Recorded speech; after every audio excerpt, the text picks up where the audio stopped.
South ఇండియాలోని అతి తక్కువ ధరలకి రత్నాలనందించే ఏకైక సంస్థ 6JVR. ప్రస్తుతం మనతో పాటు ఉన్నారు మాజీ సిబిఐ జేడి అలాగే జై భారత్ పార్టీ వ్యవస్థాపక అధ్యక్షులు జేడి లక్ష్మీనారాయణ గారు.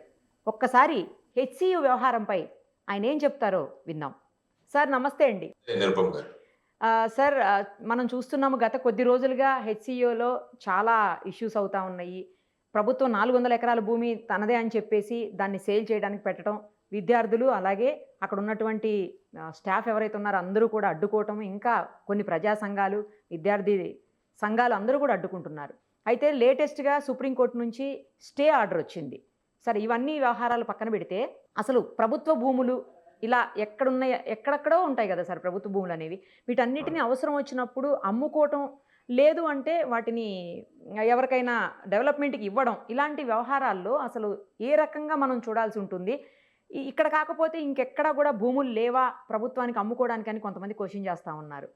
అసలు దీంట్లో పొజిషన్ ఎలా ఉంటుంది, ఏంటి, అది ఒక్కసారి చెప్పండి సార్. ప్రస్తుతం ప్రభుత్వాల దగ్గర ఉన్న ప్రధానమైన వనరులు ఏవైనా ఉన్నారంటే అందులో భూమి ఒకటి. ఈవెన్ మీరు సెంట్రల్ గవర్నమెంట్ తీసుకున్నా కూడా అసెట్ మానిటైజేషన్ స్కీమ్ అని ఒకటి తెచ్చారు బడ్జెట్. అంటే ముఖ్యంగా రైల్వే గానీ, డిఫెన్స్ గానీ వీళ్ళ దగ్గర ఉన్న భూములు ఏదైతే ఉన్నాయో వాటిని మానిటైజేషన్ చేయాలి. దాని ద్వారా ప్రభుత్వానికి డబ్బులు వచ్చేటట్టు చూడాలన్నది కూడా ఒక స్కీమ్ మానిటైజేషన్. ఎందుకంటే ప్రభుత్వాల దగ్గర ప్రస్తుత ఆర్థిక పరిస్థితులన్నీ కూడా సరిగా లేవు. ఎందుకంటే మొత్తం భారతదేశం చూసినా కూడా చాలా రాష్ట్రాలలో ఉచితాలన్న దీని మీద ప్రభుత్వ ఆదాయాలు బాగా తగ్గిపోతాయి. కాబట్టి ప్రభుత్వం ఈ ఉచిత పథకాలను అమలు చేయాలంటే ఎక్కడో ఒక చోట వారికి ఉన్న ప్రాపర్టీస్ కానీ వీటిలను ఈ విధంగా వేలం వేయడమో, లేకుంటే ఆక్షన్ చేయడమో, లేకుంటే లీజ్కి ఇవ్వడమో, ఇలాంటివన్నీ కూడా చూస్తుంటాం. సో ఈ సందర్భంగా మీరు చూసుకుంటే అందుకనే ఈవెన్ ఆంధ్రప్రదేశ్ లో చూసుకున్నా కూడా అప్పుడు ఈవెన్ కలెక్టర్ ఆఫీసులు, తర్వాత అనేక భూములని వారు కుదువ పెట్టి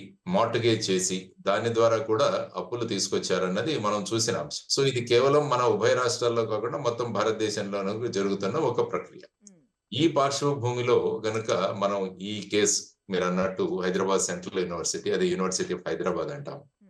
యాక్చువల్ గా అప్పటి ఉమ్మడి ఆంధ్రప్రదేశ్ ఉండేది. 1974-75లో సుమారుగా 2324 ఎకరాలు ఈ యూనివర్సిటీకి వారు ఇవ్వడం జరిగింది. గవర్నమెంట్ ఆఫ్ ఆంధ్రప్రదేశ్ అలాట్ చేసింది.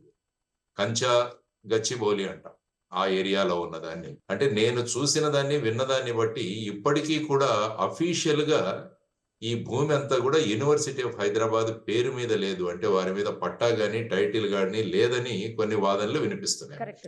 అంటే యూనివర్సిటీ అయితే కూడా పొజిషన్ తీసేసుకుంది. అంటే అప్పుడు గవర్నమెంట్ చెప్పింది మీకు ఇంత భూమి కేటాయిస్తున్నాం, వారు ఆ విధంగా ఒక మార్క్ వేసుకుని అది వాడుకోవడం మొదలుపెట్టారు. ఆ తర్వాత ఏమైందంటే ఇందులో 2003-2004 సంవత్సరంలో అప్పుడున్న తెలుగుదేశం పార్టీ గవర్నమెంట్ ఇందులో ఈ 400 ఎకరాలు ఏదైతే మనం మాట్లాడుకుంటున్నామో దాన్ని ఐఎంజీ భరత అని ఒక ప్రైవేట్ లిమిటెడ్ కంపెనీకి వాళ్ళు ఇవ్వడం జరిగింది, అలాట్ చేసింది. ఈ ఐఎంజీ భరత అన్నది Florida based company. IMG academies అని ఒకటి ఉంటుంది. వాళ్ళకు బేసిక్ గా ఇక్కడ ఒక ఇంటర్నేషనల్ స్పోర్ట్స్ అకాడమీని, కాంప్లెక్స్ ని తయారు చేయాలని వాళ్ళకి ఇవ్వడం జరిగింది. అప్పుడు చాలా క్రిటిసిజం వచ్చింది, అప్పుడు చాలా విమర్శలు వచ్చాయి అప్పుడు కూడా. అంటే ఈ భూమిని చాలా తక్కువ ధరలో వాళ్ళకి ఇచ్చేసారని. ఆ తర్వాత కాంపిటేటివ్ బిడ్డింగ్ కూడా, ఎక్కడ మామూలుగా ఏదైనా ఇచ్చేటప్పుడు కాంపిటేటివ్ బిడ్డింగ్ పెడతాం మనం. అంటే ఎవరైతే ఎక్కువ పలుకుతారో వాళ్ళకి ఇవ్వడం, ఆ విధంగా చేస్తాం. ఇందులో కాంపిటేటివ్ బిడ్డింగ్ జరగలేదు. తర్వాత ఏంటంటే ఏదైతే ఒక యూనివర్సిటీకి ఇచ్చిన భూమో దాన్ని మిస్యూజ్ చేస్తున్నారు అని చెప్పి ఆ విధంగా మాట్లాడడం జరిగింది. ఆ తర్వాత మీరు చూస్తే 2004 సంవత్సరంలో ప్రభుత్వం మారింది. అప్పుడు రాజశేఖర రెడ్డి గారి నేతృత్వంలో ఉన్న గవర్నమెంట్ ఫామ్ అయింది ఆంధ్రప్రదేశ్ లో, ఉమ్మడి 2004లో. అప్పుడు ఏమైందంటే ఆ ప్రభుత్వం ఈ అలాట్మెంట్ ఏదైతే జరిగిందో దాన్ని క్యాన్సిల్ చేశారు. అంటే దీనిలో చాలా అవకతవకలు జరిగాయి, తర్వాత వచ్చేసి పబ్లిక్ ఇంట్రెస్ట్ ఇందులో లేదు, అవన్నీ చెప్పి ఆ విధంగా దాన్ని క్యాన్సిల్ చేయడం. అప్పుడు ఏం చేశారంటే ఈ ఐఎంజీ భరత అన్న వాళ్ళు కోర్టుకు వెళ్ళారు దీని గురించి. ఈ విధంగా కోర్టుకు వెళ్ళి అది ఫైనల్ గా సుప్రీం కోర్టుకు చేరింది. ఇప్పుడు 2024 సంవత్సరం, గత సంవత్సరంలో సుప్రీం కోర్టు ఏమనిందంటే ఏదైతే ఐఎంజీ భరత వాళ్ళ భూమి అని క్లెయిమ్ చేస్తున్నారో ఈ 400 ఎకరాలు, ఇది గవర్నమెంట్ ఆఫ్ తెలంగాణ భూమి. వాళ్ళు చెప్పిన జడ్జిమెంట్ లో అనుకుంటాను ఇది యూనివర్సిటీ ఆఫ్ హైదరాబాద్ ది కూడా కాదు, ఇది state of Telangana, government of Telangana పేరులో ఉన్న భూమి. తర్వాత వచ్చేసి ఐఎంజీ భరతకు ఎటువంటి ఈ భూమి మీద హక్కు లేదు. అంటే అప్పుడు గవర్నమెంట్ ఆఫ్ తెలంగాణ ఈ భూమిని రిక్లెయిమ్ చేసుకోవచ్చు, దాన్ని వాడొచ్చు అని జడ్జిమెంట్ ఇవ్వడం జరిగింది 2024.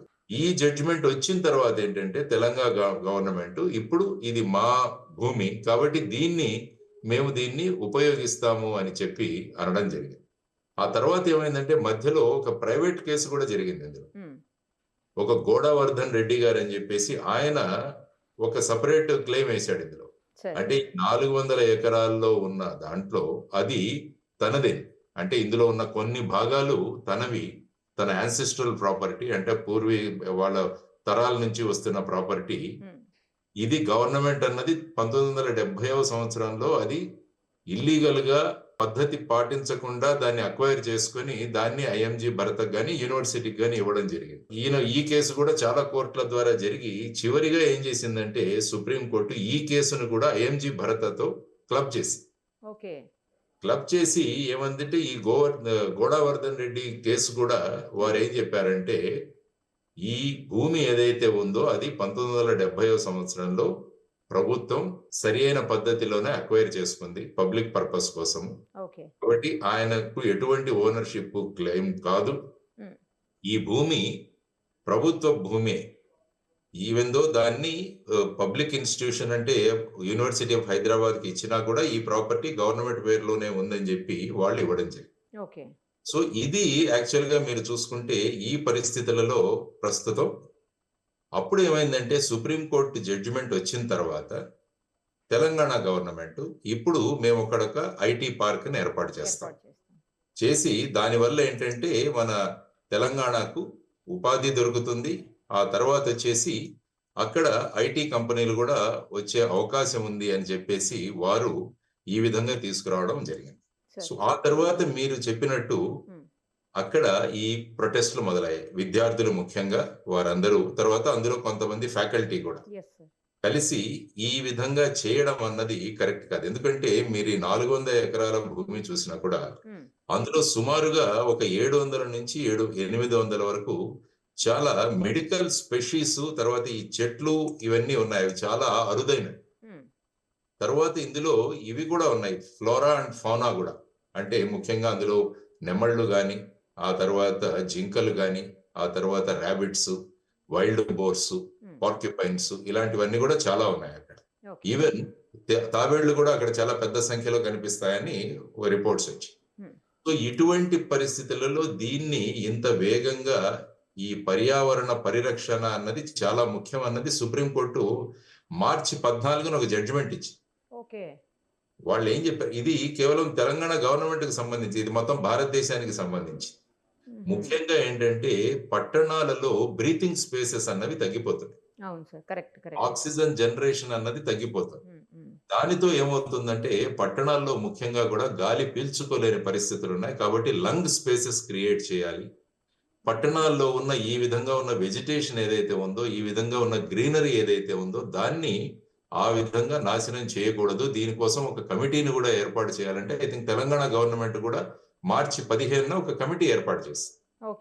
ఇటువంటి బ్యాక్గ్రౌండ్ లో ఈ విధంగా ఈ చర్యలు అంటే ప్రస్తుతం మీడియా ప్రభావం, తర్వాత ఆందోళన ప్రభావం, సోషల్ మీడియా ప్రభావం ఎంత ఉందన్నది మనకి ఈ కేసు చెబుతుంది. యాక్చువల్ గా సుప్రీంకోర్టు సుమోటోగా తీసుకుంది.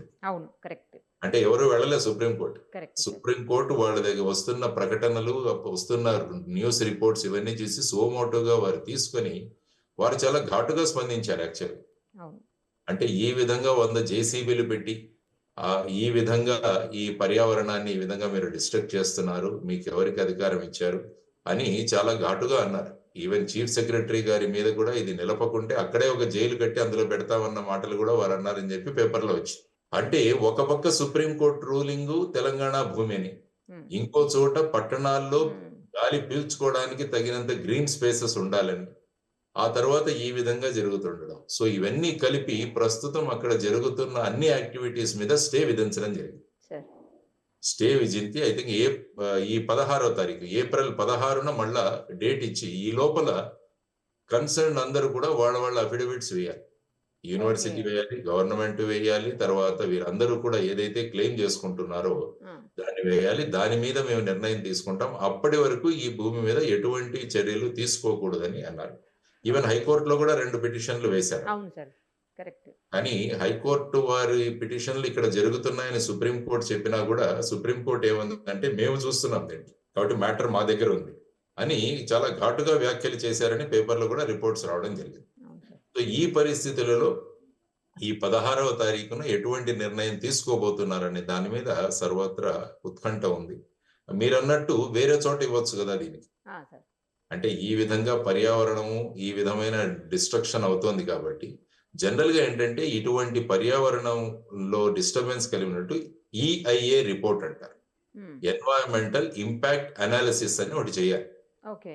అంటే దీనివల్ల ఎంత ప్రభావం పడుతుంది, దానివల్ల ఇంకొక చోట ఆల్టర్నేటివ్ గ్రీనరీ ఎంత డెవలప్ చేయాలనేది కూడా ఉంటుంది. ఫర్ ఎగ్జాంపుల్ చాలా చోట్ల మైనింగ్ జరుగుతున్నప్పుడు మైనింగ్ లో ఏం చేస్తారంటే చాలా అడవులు ఇలాంటి ప్రాంతాలు డిస్ట్రక్ట్ అవుతాయి. ఓకే. అప్పుడు వాళ్లకు ఆ మైనింగ్ లీజ్ ఇచ్చేటప్పుడే ఒక టార్గెట్ ఇస్తారు, మీరు ఇంత పర్యావరణానికి నష్టం కలిగిస్తున్నారు కాబట్టి దీనికి ఇన్ని రెట్లు మీరు కొత్తగా చెట్లు వేయడం, అఫారెస్టేషన్ ఇవన్నీ కూడా చేయాలన్నది సాధారణంగా లీజ్ లో ఒక భాగమే ఉంటుంది. సో దానివల్ల ఈ భూమి యొక్క పరిస్థితి ఏంటి, దీన్ని ఏ విధంగా సుప్రీంకోర్టు పరిగణించబోతుంది, రాష్ట్ర ప్రభుత్వం ఏ విధంగా వాదించబోతుంది అన్నది కూడా చూడాల్సిన అంశం. సో ఇది బేసిక్ గా ఈ కేసులో ఇప్పటి వరకు జరిగిన పరిణామాలు. సార్ ఇప్పుడు అంటే ఈ సుప్రీంకోర్టు ఆల్రెడీ ఇంటర్ఫీర్ అయిపోయింది కాబట్టి ఈ ఇష్యూలో ఇంకా హైకోర్టులో ఉన్న కేసులు కానీ, హైకోర్టులో నడుస్తున్న సుమోటో కేసులు కానీ, లేకపోతే కొంతమంది పిల్లేశారు సార్, పబ్లిక్ ఇంట్రెస్ట్ లిటిగేషన్లు వేశారు, 2-3 వేశారు, అవి కానీ ఇంక ఇవేమి ఉండవు కదా సార్? మొత్తం ఏదున్నా కూడా సుప్రీంకోర్టు ఏది చెబితే అదే కదా ఇక ఇందులో ఫైనల్. అంటే సుప్రీంకోర్టు ఫైనల్ గా ఏం చెబుతుంది, చాలా కేసుల్లో ఏమవుతుంది విన్న తర్వాత సుప్రీంకోర్టు మీరు హైకోర్టుకు వెళ్ళండి అని కూడా అనొచ్చు. ఓకే, అదే ఏది చెప్పినా సుప్రీంకోర్టు ఏ డైరెక్ట్ చేస్తే అదే ఇక అదే అవుతుంది ఫైనల్ గా. అంటే సుప్రీంకోర్టు ఇప్పుడు ఫర్ ఎగ్జాంపుల్ హైకోర్టులో జరుగుతున్నవన్నీ కూడా అక్కడికి ట్రాన్స్ఫర్ చేయండి అనొచ్చు. ఓకే. లేకుంటే మీరు చూసిన తర్వాత వాదనలు విన్న తర్వాత హైకోర్టు మీరు మీ లెవెల్లో ఆల్రెడీ ఉంది కాబట్టి మీరు తీసుకొచ్చి ఇలా ఫైనల్ గా సుప్రీంకోర్టు ఏ నిర్ణయిస్తుందో అని చూడాల్సిన ఇంపార్టెంట్ ఇది మనకు. అంటే ప్రస్తుతం హైకోర్టులో జరుగుతున్న కేసులు కూడా తాత్కాలికంగా వాటి మీద ఒక విరామం, కోర్టు డైరెక్షన్ బట్టి వీటిని ముందుకు తీసుకువెళ్లే అవకాశం ఉంటుంది. సో అది ప్రస్తుతం ఉన్న హైకోర్టులోను మరియు సుప్రీం కోర్టులో పరిస్థితి.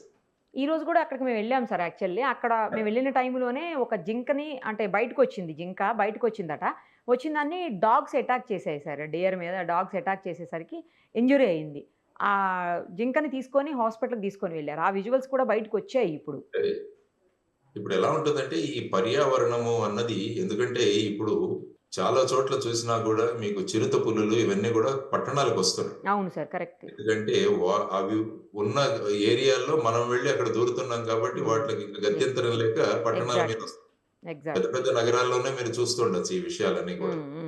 సో దీన్ని బయోడైవర్సిటీ అంటాము, మనం పర్యావరణ పరిరక్షణ అంటాం. అవి బయోడైవర్సిటీ ఎప్పుడైతే డిస్టర్బ్ అవుతుందో ఏమవుతుందంటే మొత్తం పర్యావరణానికే ప్రమాదం వస్తుంది. అందుకనే సుప్రీంకోర్టు వాళ్ళు చాలా సీరియస్ గా ముఖ్యంగా అర్బన్ ఏరియాలో ఈ ఎన్వైరన్మెంట్ ఇప్పుడు, ఎందుకంటే మనకు సుప్రీంకోర్టు ఢిల్లీలోనే ఉంది కాబట్టి ఢిల్లీలో గాలి పరిస్థితి ఎలా ఉంటది దాని గురించి వాళ్ళు రోజు అనుభవిస్తున్నారు. దాన్ని బట్టి మన బ్రీతింగ్ స్పేసెస్, ఫర్ ఎగ్జాంపుల్ ఇప్పుడు ఈ విషయాన్ని తీసుకుంటే గత ప్రభుత్వంలో ఉన్నవారు, అంటే ఇప్పుడు బిఆర్ఎస్ లో ఉన్న నాయకులు ఏమంటున్నారంటే మా ప్రభుత్వం కనుక వస్తే దీన్ని ఒక ఎకో జోన్ లాగా తయారు చేస్తామని వారు అంటారు. ఎకో ఫ్రెండ్లీ పార్క్ ఒకటి తయారు చేస్తాం కాబట్టి ఇందులో ప్రతి ఏ భాగం కూడా మేము చేస్తామని వారు మాట్లాడడం జరుగుతుంది. సో ఈ విధంగా మళ్ళా రాజకీయ రంగు కూడా పులుముకుంది ఇందులో, ప్రత్యేకంగా వారు కూడా మాట్లాడుకుంటున్నారు. సో ఈ విధమైన పరిస్థితులలో మరి సుప్రీంకోర్టు ఏ విధమైన నిర్ణయం తీసుకుంటుంది అన్నది కూడా మనం ఆలోచించాల్సిన అంశం. కాబట్టి రాజకీయ నాయకులు కూడా వారి యొక్క అభిప్రాయాలను చాలా కరెక్ట్ గా ఆచితూచి మాట్లాడడం చాలా అవసరం, ఎందుకంటే ఇది సుప్రీంకోర్టు దగ్గర మ్యాటర్ ఉంది కాబట్టి. సో చూద్దాం, దానిలో ప్రతి ఒక్కరు, అంటే యూనివర్సిటీ ఆఫ్ హైదరాబాద్ గాని అసలు వాళ్ళ పేరులో ఎంత భూమి ఉంది అన్నది కూడా 2324 ఎకరాలు ఇచ్చినా కూడా వారి పేరు మీద పట్టా లేదు అన్న ధోరణి కూడా నడుస్తుంది.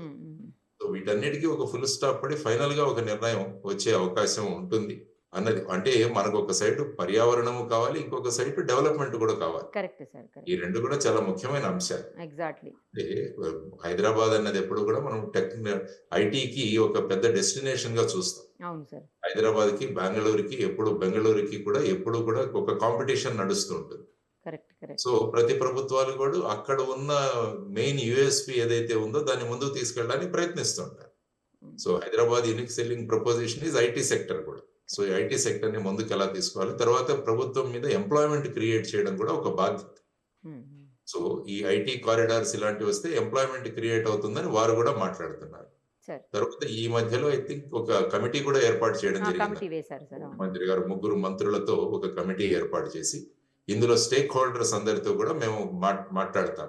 అంటే యూనివర్సిటీ అధికారులు కావచ్చు, స్టాఫ్ కావచ్చు, స్టూడెంట్స్ కావచ్చు, పర్యావరణ పరిరక్షకులు కావచ్చు, వీరందరితో కూడా మాట్లాడి వారి యొక్క అభిప్రాయాలు తీసుకుని, ఎందుకంటే వారు ఏప్రిల్ 16న ఒక అఫిడవిట్ వేయాలి. సో ఆ సందర్భంగా మేము ఏమేమి అభిప్రాయాలు తీసుకుంటున్నాం అన్నది కూడా వేయాలి. కాబట్టి ఈ రాబోయే ఈ 10-12 రోజుల్లో ఏ విధమైన పరిణామాలు జరుగుతాయన్నది వేచి చూడాల్సిన అంశం.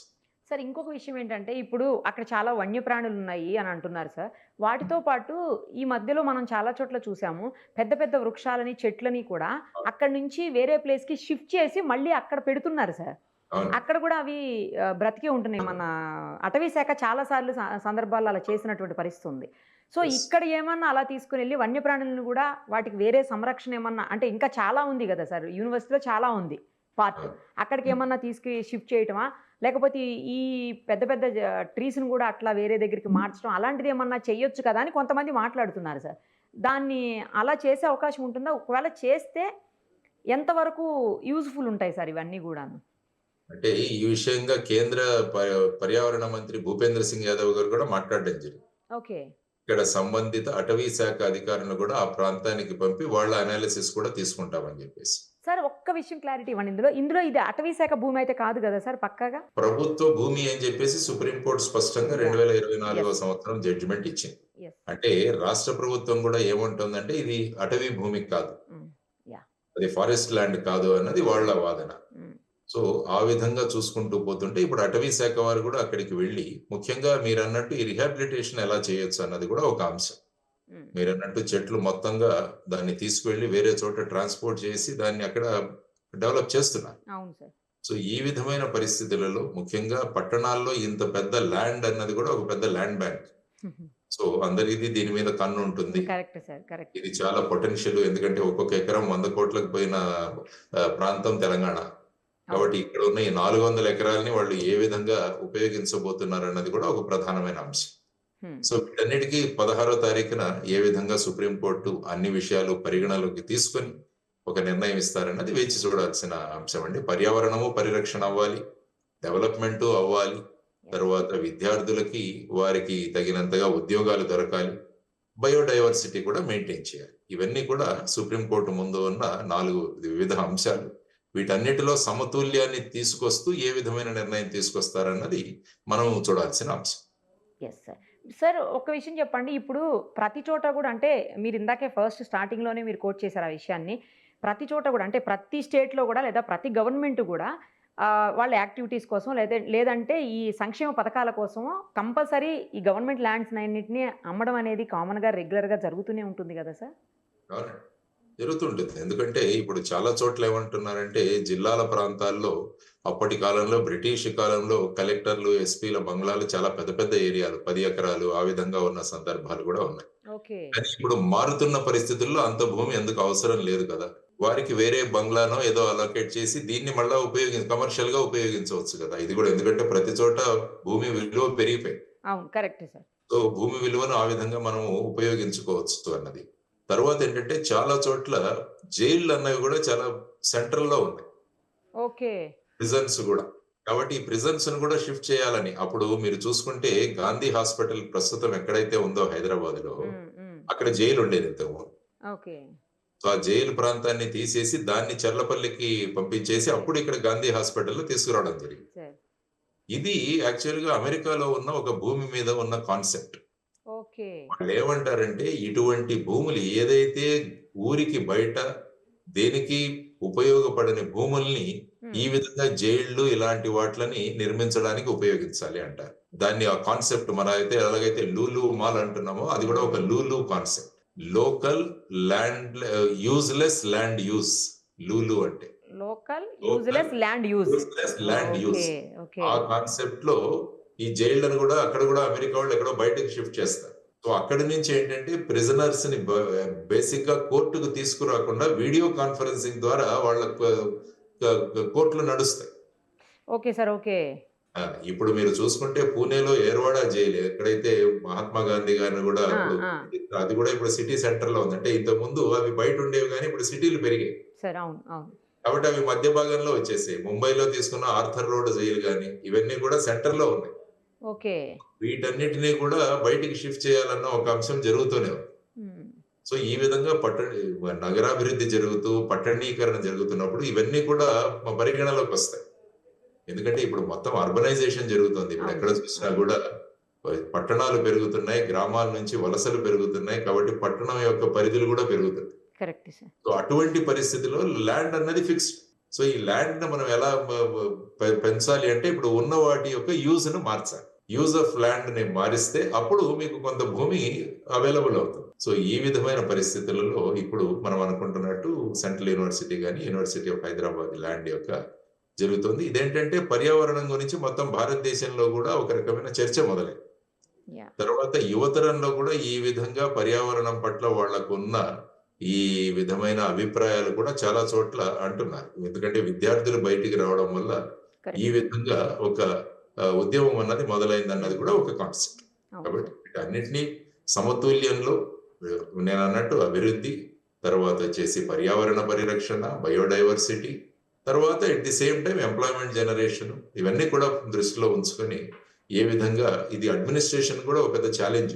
ఈ యాహ్! ఉదాహరణ కరెక్ట్. ప్రతి కరెక్ట్. చోట వర్తిస్తుంది. Correct sir. కరెక్ట్. ఉదాహరణ ప్రతి చోట వర్తిస్తుంది కాబట్టి అప్పుడు అక్కడి ప్రభుత్వాలు తీసుకునే నిర్ణయాల్లో కూడా వీటన్నిటిని కూడా పరిగణనలోకి తీసుకోవాల్సిన అంశాలు. ఎందుకంటే అర్బన్ లంగ్ సెంటర్స్ చాలా అవసరం. ఎందుకంటే యాహ్! ఇప్పుడు మీరు చూసుకుంటే కేబీఆర్ పార్క్ ఉంది ఇక్కడ హ్మ్. హైదరాబాద్. అవును సార్. అవును. దాన్ని కూడా ఆక్యుపై చేయడానికి చాలా ప్రయత్నాలు జరిగాయి.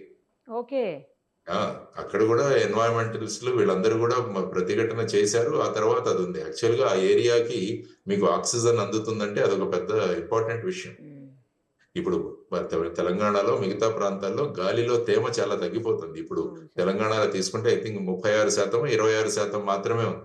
హ్మ్. దానికి ప్రధానమైన కారణం చెట్లు లేకపోవడం అన్నది ఒక ఇంపార్టెంట్ రీజన్‌గా చూపించారు. కాబట్టి చెట్ల సంఖ్య తగ్గిపోతుంటే ఈ విధంగా గాలి వచ్చేసి మొత్తం కూడా డ్రైగా తయారవుతుంది, పొడిగా తయారవుతుంది. దానివల్ల మళ్ళా ఆరోగ్య సమస్యలు ఇవన్నీ కూడా సో ఆ విధంగా మనం చేయాల్సిన అవసరం ఉంది. మరి చూద్దాం. ఇందాక హెచ్‌సీయూ ప్రొఫెసర్ చెప్తున్నారు సార్. మిగతా హైదరాబాద్ అంతటికంటే కూడా ఆ ఏరియాలో 1, 2 డిగ్రీస్ ఉష్ణోగ్రత తక్కువ ఉంటుంది అని చెప్తున్నారు ఆయన. సెల్సియస్ తక్కువ ఉంటదమ్మా 1, 2 డిగ్రీస్. చెన్నైలోకి వెళ్ళి కూడా ఐఐటి నేను అక్కడ చదువుకున్నాను కాబట్టి యాహ్! సార్. అవును. చెన్నైలో ఒక 2 డిగ్రీలు తక్కువ ఉంటుంది. ఓకే. ఎక్కడైతే చెట్లు ఉంటాయో అక్కడ ఆటోమేటిక్ గా పర్యావరణంలో ఆటోమేటిక్ గా టెంపరేచర్ తక్కువగా ఉంటుంది. హ్మ్. సో ఇవన్నీ కూడా పరిణామాలు ఉంటాయి. తర్వాత వచ్చేసి గ్లోబల్ టెంపరేచర్స్ కూడా పెరుగుతున్నాయి. ప్రతి సమ్మర్ కూడా ఇంకా సివియర్ గా మారుతోంది. అవును. పెరిగిపోతా ఉంది సార్. అవును. చూడండి వేడి వల్ల 2 రోజుల నుంచి వర్షాలు ఏ విధంగా ఉన్నాయి ఇప్పుడు. అవును. అవును సార్. మళ్ళా ఈ వర్షాలు అకాల వర్షాల అకాల వల్ల వర్షాలు. మళ్ళీ ఎండ ఇంకా ఎక్కువ అవుతది ఇప్పుడు. ఎక్కువ అవుతుంది. మళ్ళా రైతులకు దీని వల్ల పరిణామం మళ్ళా. అవును సార్. ఈ వర్షాల వల్ల మళ్ళా అకాల వర్షాల వల్ల మళ్ళా కూడా రైతులు నష్టపోతారు. అవును. అటు మ్యాంగో తోటలు కూడా పడిపోతాయంట సార్ ఈ పడిపోతుంది. టైంలో. సో ఇవన్నీ ఈ సైకిల్ అంతా కూడా డిస్టర్బ్ అవుతుంది. కాబట్టి దీన్ని కూడా మనం దృష్టిలో ఉంచుకోవాలి. అది చాలా ముఖ్యమైన అంశం. Correct sir. మీరన్నట్టు let us see sir. Yeah, మంచి జరగాలని definitely. కోరుకుందాము. Thank you sir. Thank you so much. చాలా క్లియర్‌గా చెప్పారు. Thank you. సుమన్ టీవీలో మీ పర్సనల్ అండ్ బిజినెస్ ప్రమోషన్స్ కోసం కింది నెంబర్కి కాంటాక్ట్ చేయండి.